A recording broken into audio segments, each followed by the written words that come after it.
Today we're going to keep going with our Westward Expansion read aloud for reading.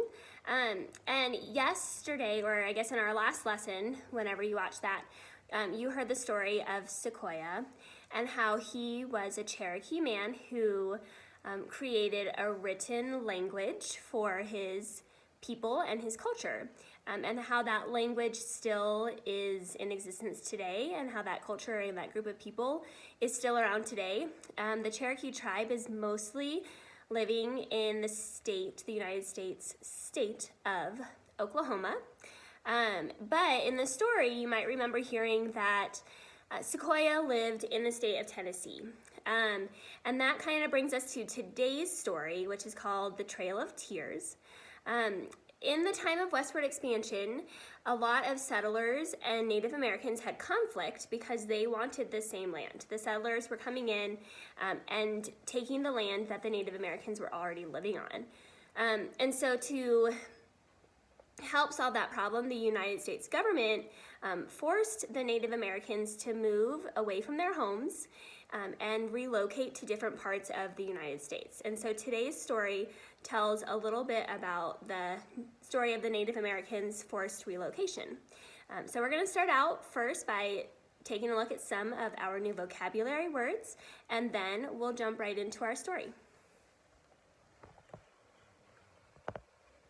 So let me double check that we've got everything all situated correctly. Almost.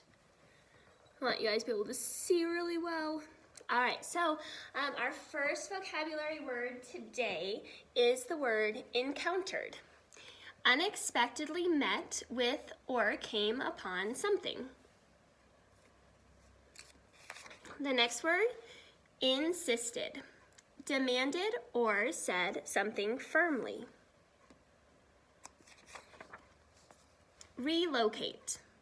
To move a home, people, or animals from one place to another place. Forced. Involuntary or not done of one's own choice. And last, if I can separate these papers, today we have miserable, causing extreme discomfort or unhappiness. So, like I said, today's story is called The Trail of Tears. Here is the first image that goes with our story. Try to move that down. This a little bit. Whoops, sorry everyone, I'm probably making you seasick. Okay, so let's go ahead and start our story. The Trail of Tears. Looking out over his field of waving corn, John Ross smiled. He told his son, "This will be the best harvest of corn we have ever had, and the other crops are just as fine. Life is good here, and one day all that your mother and I have built will be yours." John Ross was a leader of the Cherokee. He was rich and successful and had friends among both his Cherokee and his white neighbors in Georgia. John Ross should have felt very happy with his life. But on that sunny morning in 1830, standing with his son looking out over his cornfield, John Ross knew there was a possibility his son would never own the farm he worked so hard to get and keep. Some white people were jealous of the land and businesses the Cherokee owned. They wanted land and businesses too. They began asking, "Why don't the Cherokee move? Our government can offer them land farther west, and we will keep their farms and businesses here for ourselves." Many of the Cherokee were worried. They did not want to leave their homes, and they were afraid that the United States government might force them to leave. John Ross tried many different ways to talk to the United States government and pleaded with them not to relocate the Cherokee. The government did not listen.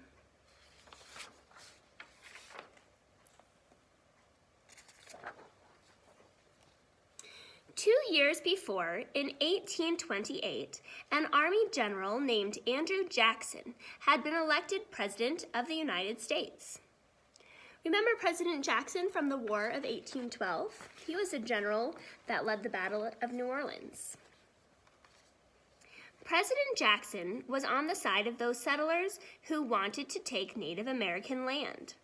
President Jackson insisted that Native Americans move west to what was called Indian Territory. He sent soldiers to make them go. Hoping to avoid another war, United States government leaders told the Cherokee, "If you will move to the Indian Territory, we will pay you $5 million to share among yourselves. You can use this to build a new life." There had already been many wars between Native American tribes and the United States government. In many of these wars, the Native Americans lost, and the United States government took their land without paying for it.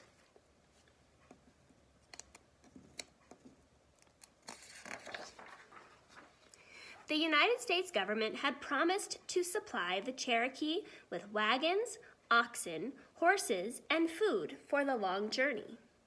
But there were not enough supplies for all of them.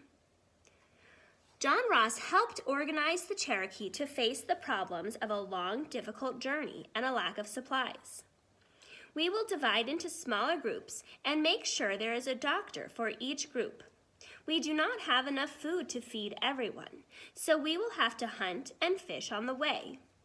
There are not enough wagons to carry all the children, the old, or the sick. Many of us must walk and carry what we can on our backs."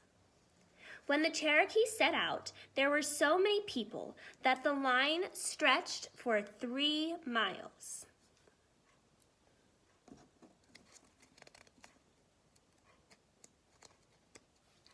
Sorry, my pictures are sticking together so bad today. There we go. The road west was difficult. Many Cherokee were sick or injured, but they could not stop to heal. They had to keep walking. It was miserable. Then, partway to the Indian Territory, while in Kentucky, in November, the Cherokee encountered a horrible winter storm. Through the bitter cold and falling sleet and snow, the Cherokee continued their journey.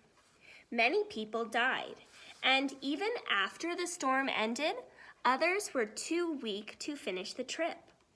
So many Cherokee died on the way that the survivors called this journey the Trail of Tears, and it has been called that ever since. The Trail of Tears and other forced movements of Native Americans are some of the saddest events in the history of the United States. But that is why we need to remember them. It's important to remember the sadder parts of history to prevent them from happening again.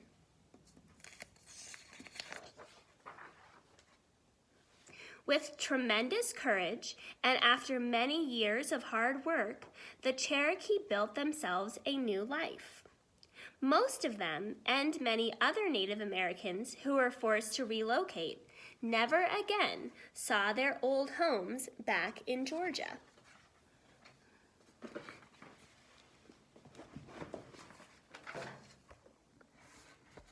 So that was the story, a little bit of the story of the Trail of Tears. And I want you to take some time to really think about maybe how you would feel if somebody forced you to move from your home, and how your world might be different, and maybe imagine how long it might take you to feel comfortable in a new place. So take some time to think about those things, and then also feel free to talk to your family about it, and then take some time to answer those questions from the story. See you next time.